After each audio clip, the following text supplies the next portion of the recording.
ہم لوگ جو کچھ آج کل اسکولوں میں یا کالجز میں پڑھ رہے ہیں، یہ جب ہم اس پروسیس سے باہر ہوتے ہیں تو پھر ایک سوال اور پیدا ہوتا ہے۔ وہ سوال یہ پیدا ہوتا ہے کہ زندگی کیسے گزاری جائے۔ زندگی گزارنے کا جو فارمولہ ہے وہ ہمیں ہماری تعلیم کے اندر نہیں بتایا جاتا۔ ہمارا جو تعلیمی نظام ہے، سب سے پہلے تو اس پہ بھی کچھ اگر میں تھوڑی سی آپ سے گزارش ایک بات کر لوں، جس کو سرکار حضرت واصف علی واصف اپنے ارشادات میں کئی دفعہ فرماتے رہے ہیں کہ اب بچوں پر رحم کرو۔ تم لوگوں نے اس معاشرے کے اندر پہلے ہی ایک سیگریگیشن بنا دی ہوئی ہے۔ امیر کا بچہ، غریب کا بچہ، امیر کا بچہ ایچسن، غریب کا بچہ سرکاری اسکول۔ اگر آپ غریب کے بچے کو وہ اے سی، ایئر کنڈیشن، ٹھنڈا اچھا بیٹھنے کا نظام نہیں دے سکتے تو کم از کم ان کو کتابیں تو برابر کر دو۔ کہ آپ نے ان سے ایک فیئر کمپٹیشن ہی چھین لیا ہوا ہے کہ آپ نے ان کو وہ تعلیم ہی نہیں دینی جو آپ کسی امیر کے بچے کو دے رہے ہیں۔ آپ نے اس سے وہ حق ہی چھین لیا کمپٹیشن کا کہ وہ آپ کے ساتھ آگے کھڑا ہو۔ وہ اگر ہم نے پرانے وقتوں میں سنی یہ بات کہ لوگ جو ہے وہ کھمبے کے نیچے جو لائٹیں لگی ہوتی تھی اس کے نیچے جا کے پڑھا کرتے تھے اور علم حاصل کیا کرتے تھے، ایک جنون ہوتا تھا۔ اب اگر وہ نہیں ہے تو اللہ نے آپ کے گھر میں لائٹ دی ہوئی ہے تو کم از کم ان دونوں بچوں کی کتابیں ایک جیسی کر دو، کم از کم ان کو پڑھائی میں ایک فیئر کمپٹیشن دے دو، باقی اللہ کا معاملہ ہے وہ کر لیں گے۔ تو جب ہم اس کچے پکے نظام سے جب ہم نکلتے ہیں تو پھر ہمیں اس کی ایک اور ڈیفینیشن سمجھ میں آتی ہے کہ یہ جو زندگی گزارنے کا فارمولہ ہے، یہ ہمیں ان 15-16 جماعتوں کی جو رسیدیں، جو ڈگریاں ہمارے پاس ہیں کہ ہم نے ایجوکیشن پہ کیا خرچ کیا ہے یا کیا ہماری یہ ڈگری ہے، وہ آپ کی اس سے قابلیت کی شناخت نہیں ہو سکتی۔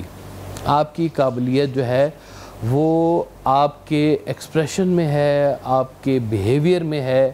ہم لوگ کئی ایسے لوگوں کو جانتے ہیں جن کو آپ اپنی عام زندگی میں کہہ دیتے ہیں کہ یہ پڑھا لکھا جاہل ہے جی ہے۔ اور وہ پڑھا لکھا جاہل کا مطلب یہی ہوتا ہے کہ وہ پڑھا تو ضرور ہے لیکن اصل علم سے وہ روشناس نہیں ہوا۔ علم اصل میں ابھی تک جو کچھ ہم پڑھے ہیں نا، یہ آپ کی ایک یادداشت کا نام ہے، حافظہ ہے، رٹے مار مار کے ہم نے اس حافظے کو تیز کیا ہوا ہے۔ لیکن اصل جو علم ہے وہ آپ کے عمل کا نام ہے، لائبریریوں سے دستبردار ہونے کا نام ہے۔ آپ زندگی کیسے گزارے ہیں، لوگوں میں آپ کا رویہ کیسا ہے، اصل بات جو ہے وہ یہاں پر آ کر کھڑی ہوتی ہے کہ آپ کا علم جو کچھ آپ نے سیکھا ہے اس سے لوگوں کو منفعت مل رہی ہے یا نہیں مل رہی۔ اسی کو علم بھی اور علم نافع بھی کہتے ہیں کہ علم نافع جس علم سے لوگوں کو نفع ہونا شروع ہو۔ جب ہم اس علم کی طرف جاتے ہیں تو پتہ چلتا ہے کہ وہ کئی دفعہ یہ ہماری کورس کی کتابوں میں نہیں چھپا ہوتا، وہ کسی غریب کی خدمت میں چھپا ہوتا ہے، کسی بزرگ کی خدمت میں چھپا ہوتا ہے، کسی بھوکے کو کھانا کھلانے میں چھپا ہوا ہوتا ہے، تو وہ غریبوں کی مدد کرنے میں کہیں چھپا ہوتا ہے۔ تو یہ جب تک اس احساس کے ساتھ آپ کا تعلق نہ ہو کہ جیسے کہتے ہیں کہ جانا ہے بہت کچھ لیکن ابھی بہت کچھ جاننا باقی ہے۔ ایک سرکار حضرت واصف علی واصف کا ایک شعر یاد آ گیا مجھے پنجابی کا، فرماتے ہیں کہ این عبور ضرور سانو پر سمندر ڈونگے۔ یہ جس کو اس بات کا ادراک ہو جائے کہ ابھی علم جو ہے وہ نامعلوم بلکہ لا معلوم کا نام بھی ہے۔ ہم نے تو علم اس کو دیا نہیں کہ میں کہوں کہ جی یہ زوالوجی کیا ہوتا ہے، سوشیولوجی کیا ہوتا ہے، تو ابھی تو میں نے یہ صرف نام سنے ہوئے ہیں، لیکن وہ بھی علم ہے جس کے بارے میں کسی کو بھی پتہ ہی نہیں ہے۔ حضرت مولانا روم بہت بڑا ان کا مدرسہ تھا، فقیہ تھے، بہت سارے علوم کی وہاں پہ پڑھائی جاتی تھی، تو وہ کونیا میں اپنے تالاب کے کنارے بیٹھے ہوئے تھے، تو کہتے ہیں ایک شخص وہاں پہ وہ سیدھا حال آیا ان کے پاس اور کہنے لگا کہ مولانا یہ کیا ہے علم؟ تو مولانا نے کہا کہ یہ تیرے سمجھ میں آنے والی بات نہیں ہے، تو جا یہاں سے۔ تو وہ بسیدہ حال غریب آدمی جو تھا، بزرگ آدمی، اس نے وہ کتابیں اٹھائیں اور اٹھا کے وہ ساتھ ہی اسی تالاب میں پھینک دی۔ تو مولا نے کہا کہ وہ میری زندگی بھر کی محنت تم نے ضائع کر دی، یہ تم نے کیا کیا میرے ساتھ؟ تو وہ کہتے ہیں اس بزرگ نے وہ پانی میں ہاتھ ڈالا اور کتابیں جب نکالی تو وہ بالکل خشک تھیں اور وہ سامنے رکھتی۔ تو مولانا نے کہا کہ یہ کون سا علم ہے؟ تو اس نے کہا کہ یہ تمہارے کام کا نہیں ہے، تم اپنا کام کرو۔ تو وہاں سے پھر مولانا جو تھے وہ چینج ہوئے، پھر مولوی ہرگز نہ شد والی بات درمیان میں آ گئی، اور پھر مولانا اس کے پیچھے چل پڑے اور اس سے فیض لینا شروع کیا۔ اور کہتے ہیں کہ 9-10 سال کی محنت کے بعد حضرت مولانا روم کو حضرت شاہ شمس تبریز جو تھے ان سے ان کی ملاقات ہوئی، اور پھر انہوں نے کہا کہ میں 9 سال سے آپ کو ڈھونڈ رہا تھا۔ تو حضرت شاہ شمس تبریز نے کہا تو 9 سال سے میں ڈھونڈ رہے ہیں، ہم تو پچھلے 20 سال سے تجھے ڈھونڈ رہے تھے کہ تجھے ٹرانسفر کرنا تھا ہم نے یہ سارا کچھ۔ یہ جو علم ہے یہ اور علم ہے۔ ہم لوگ سیاروں کا ستاروں کا علم تو جان گئے ہیں، لیکن ہمیں یہ علم نہیں آتا کہ ہمارا ہمسایہ آج بھوکا ہے یا وہ صحیح پیٹ سے سویا ہے، وہ بیمار ہے یا نہیں بیمار۔ ہم لوگ بہت دور کی انٹرنیٹ کی باتیں کر لیتے ہیں، لیکن بہت قریبی رہنے والے رشتہ داروں کا علم نہیں ہمیں ہوتا۔ یہ اصل علم خدمت میں کہیں چھپا ہوا ہے۔ یہ جو علم ہم پڑھ رہے ہیں یہ خدمت نہیں سکھا رہا۔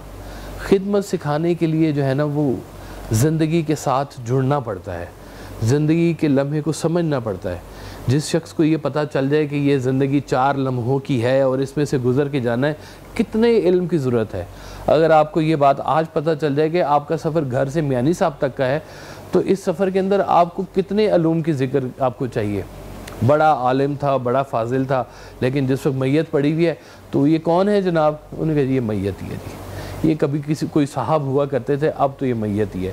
آپ دعا کرتے ہیں تو دعا میں ان کا نام فضل الرحمن یا مولانا عبدالحق نہیں بولتے، آپ وہ کہتے ہیں میت کے لیے دعا کریں۔ یہ ٹوٹل ہماری کہانی ہے کہ جس کے اوپر ہم نے سارا بیس کرنا ہے۔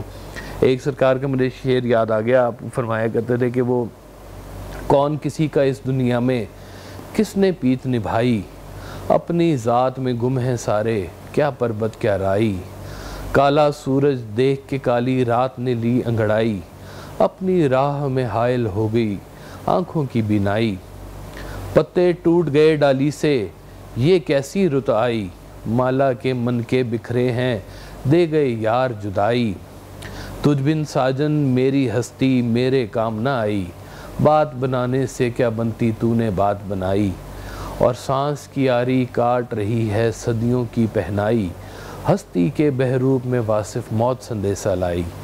یہ جو اصل علم ہے یہ یہاں پر آ کے کھڑا ہوتا ہے کہ جب سانس کی آری آپ کو پتہ چلتا ہے کہ یہ سانس آ جا نہیں رہا، یہ آپ کو کاٹ رہا ہے، آپ کا ایک ایک لمحہ آپ کی زندگی سے کم کرتا جا رہا ہے۔ اس لمحے کو اپنی ذات کے لیے کیسے مفید بنایا جا سکتا ہے؟ اصل علم یہاں پہ آگے کھڑا ہوتا ہے۔